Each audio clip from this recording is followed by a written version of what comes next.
Okay. Oh dear. Oh, let's get off here. Alright. Hi guys, and welcome back to the channel. I am your ever faithful Granny. And with me, of course, is the Queen Sophronia.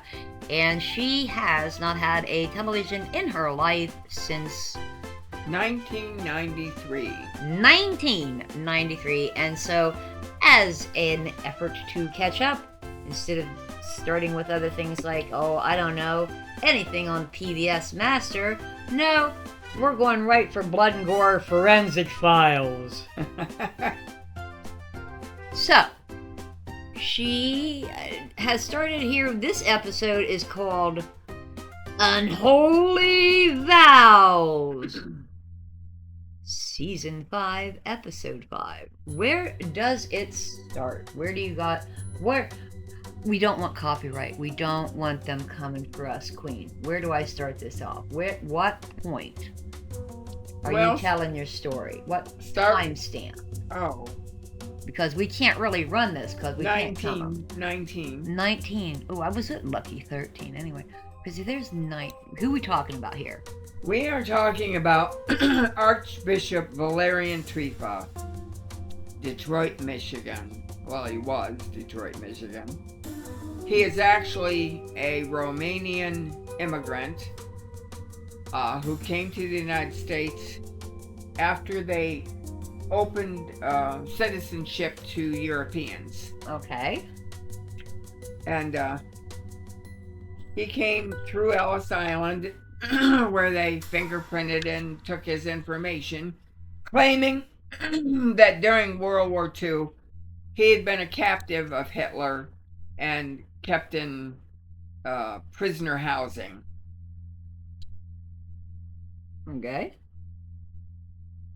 Okay, well, he got here and studied with the Orthodox Church. He was Orthodox, and he became a priest, and he eventually rose in the ranks to an archbishop in Detroit. Well, unlucky for him, there were enough Romanians there, and some of them recognized him as part of the guard.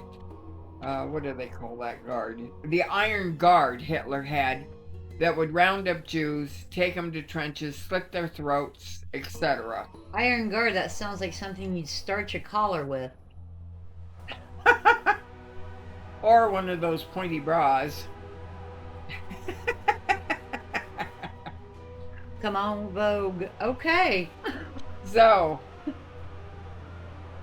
he was a sheep in wolf's clothing, and people recognized him as one of the Iron Guard and went to the government. But the government had to prove that he was that person. He claimed he was not. He had taken another name, and he did not accept that he was this Valerian Trifa. However, the government began a search to determine if he really was.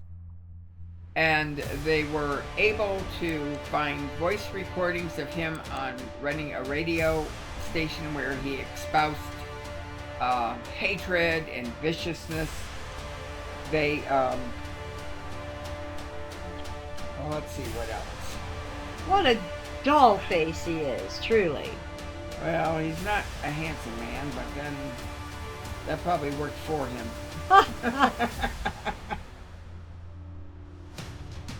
He was editor of a newspaper. He had a radio program, so forth.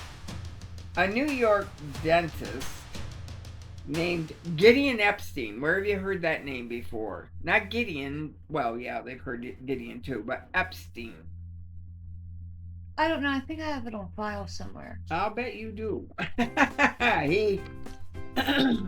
This dentist was not going to let it go. He knew in his heart that this man was the evil Valerian. Gideon Epstein wasn't going to let go. He wasn't going to let go. He of the files. No, he wasn't. That's bad. That's bad, Sudie. Yes. I He wasn't going to let go of the fact that he thought this man was the horrible Hitler man. Okay. So, yes. Gotcha. So he pursued that for 20 years. And in 1973, the U.S. government finally approached Germany. And what they found is that there were handwritten postcards by Valerian. And they could compare the postcards he wrote way back then to what he had come through immigration signing. And they were identical. That still wasn't a whole lot of proof. And another opportunity came when one of the postcards, there it is, had a blank spot in it and no writing. It was who to and from, but they could vaguely, faintly see a thumbprint. Well, a print. They didn't know what it was. However, the United States had developed laser technology, and it was brand new and top secret. And a German ambassador brought that postcard to Washington, D.C. She brought the laser. Don't let it phase her. I think it was a he. They didn't seem to trust women with those things in those days. Well, I know where I might have aimed them to. Well, at any rate, he came over here with the postcard. They wouldn't let him in the room with the laser. But as soon as it was put under the laser, it was very clear they had the print, and the print matched Valerio, whatever his name is, the evil one. So when they had that, they had a match. They had him down to rights, and he was going to be exiled from the United States, but nobody in Europe wanted him. He had quite a difficulty, and he finally found a place to land in Portugal. They would take him, and he died there in 1987. But it was a true case of the wolf in sheep's clothing, in the middle of the church, espousing Christ when he's a tool of Satan. Well, as a minister, I see it from a spiritual perspective. Right. I get that. And as an ex-heathen, I can tell you...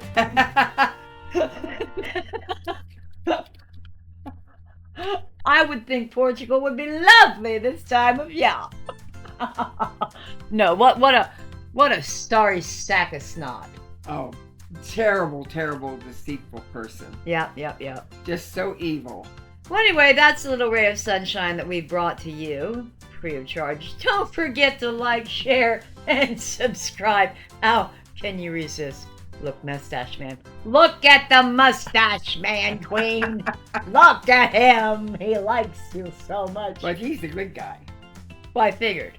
Yeah. He's one of the good guys. Yeah, you don't get that kind of close-up, real nice color and lighting if you're a good guy. Not in this series, you don't. You get blood splatter on the walls is what you get with this. All right. Thanks a lot, guys. Tune in for the next episode.